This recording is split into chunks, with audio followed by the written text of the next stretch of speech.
Ay, opo sir, na sinagot na namin yan na query ni Engineer Azovea. And ang posisyon ng departamento dyan, may jurisprudence na po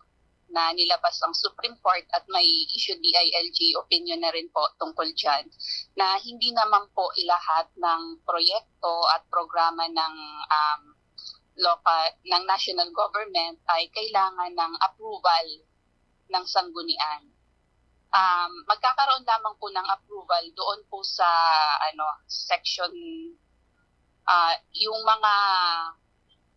programa na makakaapekto sa environment kagaya nung it may cause pollution,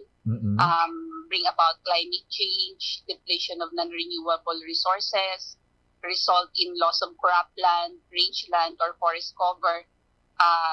those that may eradicate certain animal or plant species from the face of the planet, and other projects or programs that may call for the eviction of a particular group of people residing in the locality where this will be implemented.